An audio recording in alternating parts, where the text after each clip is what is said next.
Davleniya bilan ayağım ağrıgan edi, ayağım ağrı bilan kelgandim. Pay uzilgandi edi. Operatsiya qilishdi, qildirmadim. Mana Xudoga shukrki, mana shu yerda dorilar ichib, doktorlardan ichdim, kremlardan surkadim, hammasidan qilib. Mana hozir Allohga shukr, oyoqlar yaxshi, qo'ltiqda yurardim. Hassada yurdim. Ya Hasan tashab endi hozir mana bemalol namozga yurib, hamma ishni qilyapman hozir. Xudoga shukr. Doktor aytdilar, mana hamma ichsin ekan, mana men mahalan 3 mahal ichaman, 3 mahal. Yaxshi bo'lib ketdim, Xudoga shukr.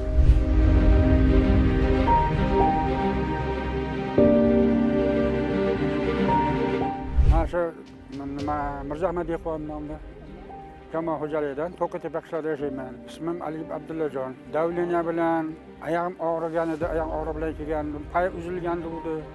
Operatsiya qilishdi, qildirmadim. Mana Xudoga shukrki, mana shu yerda dorilar ichib, doktorlardan ichdim, kremlardan surkadim, hammasidan qilib.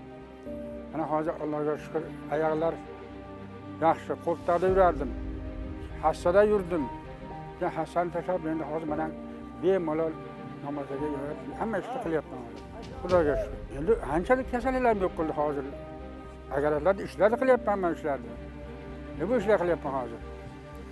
Shamollash bor edi, shamollash yo'qolib ketdi, Xudoga shukr. Davleniya chiqmay qoldi. Shunaqangi. Bosh og'riq endi unaqa narsa bo'lmagan ham endi.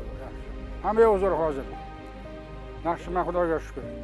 Albatta xursandmiz. Mana tugab qoluvdi, bugun hozir eshitib qoldim. Yugurib keldim, dada olib ketay dedim. Kuniga ichaman-da, 3 mahal ichaman. Doktor aytdilar, mana hamma ichsin ekan, mana men mahalan 3 mahal ichaman, 3 mahal. 3 mahal ichaman. Yaxshi bo'lib ketdim, Xudoga shukr. Yaxshi choy ekan, zo'r ekan ammo.